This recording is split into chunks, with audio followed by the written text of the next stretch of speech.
Hello friends, आप सभी का हमारे चैनल वीटीयूपी स्टडी पॉइंट में स्वागत है। जैसा कि दोस्त आप सभी लोगों को पता होगा, क्लासेस आपकी चल रही थी दोस्त, लेकिन कुछ कारणों की वजह से आपकी कक्षाएं कुछ दिनों से आपकी नहीं चल पा रही थी। लेकिन दोस्त अब से कंटिन्यू आपकी जो क्लासेस हैं वो यहाँ पे लगातार देखने को मिलेगी। अभी दोस्त जो आपका फर्स्ट लेसन जो चल रहा था वनस्पति विज्ञान और उसकी शाखाएं, इसका दोस्त एक मैंने आपको बेसिक कॉन्सेप्ट यानी कि फर्स्ट क्लास कंप्लीट किया था एंड देन उसके बाद सेकेंड क्लास भी आपको कंप्लीट कराया था, जिसमें दोस्त बहुत से वनस्पति विज्ञान की शाखाएं और उससे रिलेटेड इंपॉर्टेंट क्वेश्चन जो भी आपकी शाखाएं हैं, जैसे कि घासों का अध्ययन और उसका जो पालन होता है वो किस शाखा के अंतर्गत होता है, वनस्पति विज्ञान की किस शाखा के अंतर्गत होता है। तो इस टाइप के क्वेश्चन मैंने आपको ऑलरेडी करा चुके हैं। आज के दोस्त इस वीडियो में हम बात करेंगे इंपॉर्टेंट क्वेश्चन जो कि वनस्पति विज्ञान और उसकी शाखाएं से रिलेटेड होगा। ये इसका दोस्त पार्ट 3 है, ठीक है, लेसन का पार्ट 3 है। 2 पार्ट दोस्त मैंने ऑलरेडी आपका कंप्लीट करा चुके हैं प्रीवियस क्लासेस में। जो भी स्टूडेंट यहाँ पे नहीं देख पाए हैं वो हमारे चैनल के प्लेलिस्ट में जाके वहाँ से आप देख सकते हैं। अगर आप नए स्टूडेंट हैं चैनल को सब्सक्राइब करिएगा, साथ ही हमारे प्लेलिस्ट में जाके एक एक वीडियो को आप देखिएगा, वो दोस्त आपके लिए वेरी इंपॉर्टेंट होगा। इस वीडियो में दोस्त हम और भी चीज़ों को आज अध्ययन करेंगे, जिसमें हम विभिन्न शाखाओं के जनक जो आपको शाखाएं बताए हैं वनस्पति विज्ञान की, उसके जनक यानी कि उसके खोजकर्ता के बारे में भी जानेंगे इस वीडियो में। तो वीडियो में दोस्त एंड तक बने रहिएगा ताकि दोस्त आपको सारी चीज़ें अच्छी तरीके से समझ में आ जाए। चलते हैं दोस्त फर्स्ट क्वेश्चन की बात करते हैं, वनस्पति विज्ञान और उसकी शाखाएं से रिलेटेड। यहाँ पे दोस्त आपका फर्स्ट यहाँ पे क्वेश्चन है, वार्षिक वलय से रिलेटेड जो आपका एनुअल रिंग होता है इसका अध्ययन क्या कहलाता है, यानी कि किसके अंतर्गत आता है। तो ये आपका डेंड्रोक्रोनोलॉजी के अंतर्गत आता है, जो आपका एनुअल रिंग्स होता है। एनुअल रिंग्स के बारे में दोस्त मैंने आपको ऑलरेडी बता चुके हैं, बेसिक क्लासेस में आपको ऑलरेडी कराया जा चुका है। कुछ जो चीज़ें आपको बची हुई है वो मैं आगे आने वाली वीडियो में भी कराता रहूँगा, ठीक है। नेक्स्ट अभी अगले इसके बाद ये आपका थर्ड जो आपका पार्ट 3 चल रहा है, ठीक है, वनस्पति विज्ञान की शाखाएं, ये आपका लास्ट है। इसके बाद आपका न्यू लेसन स्टार्ट होगा, उसका नाम होगा पादप जगत का वर्गीकरण, ठीक है। कक्षाएं आपका नियमित रूप से चलेंगी। बायोलॉजी के दोस्त यहाँ पे लगातार आपको वीडियो मिलते रहेंगे। अभी नेक्स्ट दोस्त अगला क्वेश्चन है यहाँ पे, सजावटी वृक्ष तथा झाड़ियों के संवर्धन से संबंधित अध्ययन क्या कहलाता है। तो ये आपका आर्बोरिकल्चर कहलाता है, जो कि आपका सजावटी वृक्ष और झाड़ियों से संवर्धन, इसका जो इससे संबंधित जो भी चीज़ों का अध्ययन होता है वो आपका आर्बोरिकल्चर के अंतर्गत आता है। नेक्स्ट अगला दोस्त है यहाँ पे माइकोलॉजी। माइकोलॉजी में किसका अध्ययन किया जाता है, तो उसमें आपका कवक का अध्ययन किया जाता है माइकोलॉजी में। नेक्स्ट दोस्त अगले क्वेश्चन की यहाँ पे बात करते हैं। अगला क्वेश्चन है, एग्रो फॉरेस्ट्री से क्या तात्पर्य है। तो इसका जो तात्पर्य है, कृषि के साथ साथ उसी भूमि पर काष्ठीय 12 वृक्ष लगाना, ये आपका एग्रो फॉरेस्ट्री के अंतर्गत आता है। नेक्स्ट दोस्त अगले क्वेश्चन की यहाँ पे बात करते हैं। अगला क्वेश्चन है, जीव द्रव्य के पृथक्करण एवं संयोजन से संबंधित वनस्पति विज्ञान की शाखा क्या कहलाती है। तो ये आपका टिश्यू कल्चर कहलाती है, ठीक है। क्या कहलाती है दोस्त, टिश्यू कल्चर कहलाती है। नेक्स्ट अगले क्वेश्चन की यहाँ पे बात करते हैं, आदिवासियों द्वारा पादपों के उपयोग का अध्ययन किस शाखा के अंतर्गत किया जाता है। तो ये आपका इथेनोबॉटनी के अंतर्गत किया जाता है, ठीक है।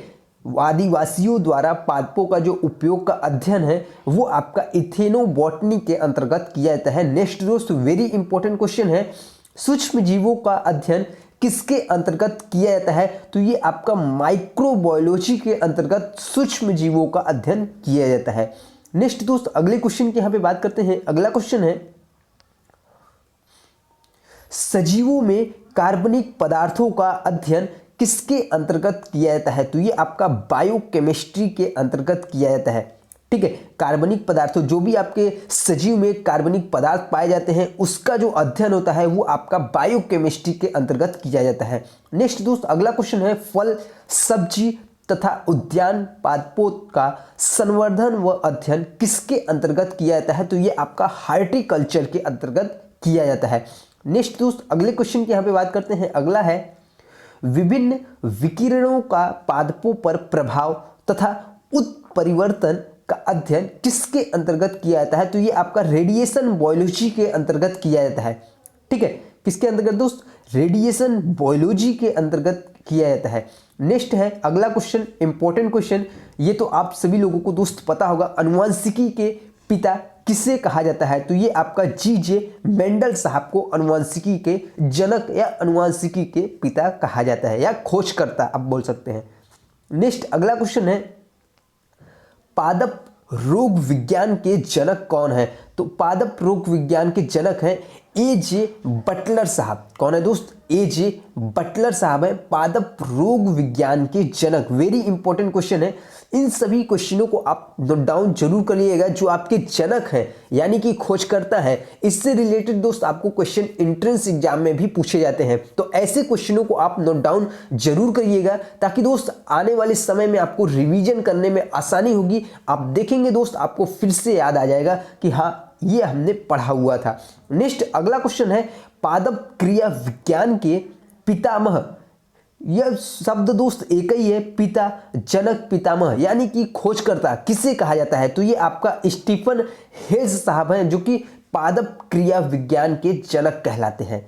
नेक्स्ट अगला क्वेश्चन दोस्त यहाँ पे कवक में पोषण किस प्रकार होता है? तो ये आपका अवशोषण द्वारा होता है कवकों में पोषण। ठीक है, इनमें जो पोषण होता है वो किसके द्वारा होता है? अवशोषण के द्वारा होता है। नेक्स्ट अगला क्वेश्चन है जेलीफिश तथा हाइड्रा किस वर्ग में आते हैं? तो ये आपका मेटाजोआ वर्ग में आते हैं। किसमें दोस्त? मेटाजोआ वर्ग में आते हैं जेलीफिश और हाइड्रा। अगला क्वेश्चन है कवक की कोशिका भित्ति किसकी बनी होती है? इंपॉर्टेंट क्वेश्चन है। जो कवक की दोस्त कोशिका भित्ति होती है ये किसकी बनी होती है? तो ये आपका काइटिन की बनी होती है। किसकी दोस्त? काइटिन की बनी होती है। नेक्स्ट अगले पे दोस्त यहाँ पे बात करते हैं। अगला क्वेश्चन है यहाँ पे सभी प्रोकैरियोटिक जीव अर्थात जीवाणु आदि किस वर्ग में रखे गए हैं? तो जितने आपके प्रोकैरियोटिक, ठीक है, प्रोकैरियोटिक जितने भी जीव हैं, जीवाणु हैं, वो किस में रखे गए हैं? वो आपके मोनेरा वर्ग में रखे गए हैं। ठीक है, ये आप सब याद रखिएगा, इंपॉर्टेंट है ये भी आपके लिए। नेक्स्ट अगला क्वेश्चन है पौधे जो नमक युक्त मिट्टी में उगते हैं क्या कहलाते हैं? तो ये आपका हेलोफाइटा कहलाते हैं। उस पौधे किसकी श्रेणी में आते हैं? तो हेलोफाइटा की श्रेणी में आते हैं, जो कि नमक युक्त मिट्टी में ही उगते हैं। अगला क्वेश्चन है यहाँ पे साइटोलॉजी में किसका अध्ययन होता है? तो इसमें आपका कोशिकाओं का अध्ययन होता है। कोशिकाओं के जितने भी अध्ययन होंगे ये आपका साइटोलॉजी के अंतर्गत आता है। ठीक है, जीवित जीवाश्म किसे कहते हैं? तो जीवित जीवाश्म आर्कीबैक्टीरिया को कहते हैं। किसे कहते हैं दोस्त? आर्कीबैक्टीरिया को जीवित जीवाश्म कहते हैं। नेक्स्ट दोस्त अगला क्वेश्चन है आपका जीवाणु में डीएनए के अतिरिक्त कौन सा अनुवांशिक पदार्थ होता है? तो उसका क्या नाम है? प्लाज्मिड। क्या नाम है दोस्त? प्लाज्मिड। अगला क्वेश्चन है नेक्स्ट एक कोशीय सुनहरे पीले शैवाल को क्या कहते हैं? तो उससे हम क्या कहते हैं? डायटम के नाम से जानते हैं। अगला क्वेश्चन इंपॉर्टेंट क्वेश्चन है वनस्पति जगत का एम्फीबिया वर्ग किसे कहते हैं? तो ये आपका ब्रायोफाइटा को ही वनस्पति जगत का एम्फीबिया वर्ग के नाम से जानते हैं। ठीक है, किसे? बायोफाइटा को। अगला देखते हैं दोस्त यहाँ पे नेक्स्ट। इसमें दोस्त जैसा कि मैंने आपको बताया था वनस्पति विज्ञान की जो आपके शाखाएं हैं उनके जनक यानी कि खोजकर्ता के बारे में बात करते हैं। तो सबसे पहला है दोस्त यहाँ पे बैक्टीरियोफेज। ठीक है, बैक्टीरियोफेज की खोज, इसके जो खोजकर्ता है वो है टवार्टो डिहेरिल साहब है। ठीक है, जो कि बैक्टीरियोफेज की खोजकर्ता है। अगला है दोस्त यहाँ पे वर्गीकी के पिता यानी कि वर्गीकी के खोजकर्ता, ये है आपका केरोलस लिनियस साहब। कौन है दोस्त? केरोलस लिनियस साहब। इन्होंने एक अपना वर्गीकरण से इन्होंने एक वर्गीकरण की कुल इकाई बनाई थी। इकाई वो कितनी बनाई थी? वो आपकी 6 इकाई यहाँ पे बनाई थी वर्गीकी को रिलेटेड। ठीक है, कैरोलस लिनियस साहब ने वर्गीकरण की कुल कितनी इकाई को बनाया था? तो वो आपकी 6 इकाई को बनाया था। उसमें 6 को कौन कौन से डिवाइड किए थे? तो पहले इन्होंने डिवाइड किया था जाति, ठीक है, पहला था जाति, दूसरा था वंश। ये दोस्त आ जाता है एंट्रेंस एग्जाम में भी, ठीक है। टोटल इन्होंने वर्गीकरण को कितने में? 6 इकाई को बनाया। कौन कौन सा? पहला आपका जाति, दूसरा वंश, तीसरा है कुल, ठीक है, यहां पे मैं लिख दे रहा हूं, तीसरा आपका कुल है, और चौथा आपका गण है, पांचवा जो है वो आपका वर्ग है, और लास्ट जो है वो आपका संघ है, ठीक है। इसे आप नोट कर सकते हैं, इसे आप रिवीजन भी कर सकते हैं। जो इन्होंने वर्गीकरण की जो इकाई को बनाया वो कौन कितने थे और कौन कौन से थे? वो आपके 6 थे, जाति, वंश, कुल, गण, और आपका क्या था यहाँ पे? वर्ग और संघ, ठीक है। ये आपके 6 जो है ये आपके इकाई को बनाया कैरोलस लिनियस साहब, जो कि यहां पे आपका वर्गीकी के पिता भी कहलाते हैं। अगला दोस्त नेक्स्ट आपका है अनुवांशिकी के पिता। ये मैंने आपको अभी बताया, जी.जे. मेंडल साहब अनुवांशिकी के खोज करता है। अगला है यहाँ पे आधुनिक भ्रूण विज्ञान के पिता, तो ये आपका वान वेयर साहब हैं, आधुनिक भ्रूण विज्ञान के पिता। अगला क्वेश्चन दोस्त यहाँ पे है पादप रोग विज्ञान के जनक। ये मैंने अभी आपको बताया, पादप रोग विज्ञान के जनक ए.जे. बटलर साहब हैं, ठीक है। नेक्स्ट आपका है पादप क्रिया विज्ञान के जनक, तो ये आपका पादप क्रिया विज्ञान के जनक स्टीफन हेल्स साहब है। नेक्स्ट है व्यक्तिवृत्ति जातिवृत्त की पुनरावृत्ति, इसकी खोजकर्ता कौन है? तो ये आपका अर्नस्ट हेल्कर साहब हैं, ठीक है। नेक्स्ट है आपका सुजनिकी के पिता कौन है? तो ये आपका फ्रांसिस गाल्टन साहब हैं, सुजनिकी के पिता। नेक्स्ट है आपका सूक्ष्म जैविकी के पिता, तो ये आपका लुइस पास्चर साहब हैं, सूक्ष्म जैविकी के खोजकर्ता। अगला दोस्त है यहाँ पे प्रतिरक्षा विज्ञान के पिता, यानी कि प्रतिरक्षा विज्ञान के जनक कौन है? तो ये आपका एडवर्ड जेनर साहब हैं, प्रतिरक्षा विज्ञान के जनक। अगला है जीवाणु विज्ञान के जनक कौन है? तो ये आपका रॉबर्ट कोच साहब हैं, जीवाणु विज्ञान के जनक। नेक्स्ट है आपका वनस्पति शास्त्र के पिता कौन है, यानी कि वनस्पति शास्त्र के जनक कौन है? तो ये आपका थियोफ्रेस्टस साहब हैं, वनस्पति विज्ञान के पिता, ठीक है। अगला है यहाँ पे इकोसिस्टम। एक ध्यान दीजिएगा, ये आपका इकोसिस्टम बहुत बार पूछा जाता है। इकोसिस्टम शब्द के जनक कौन है? तो ये आपका टेंसले साहब हैं, इकोसिस्टम शब्द के जनक। तो आशा करते हैं दोस्त आज की वीडियो में जितने मैंने क्वेश्चन बताया आप लोगों को अच्छी तरीके से समझ में आ गया।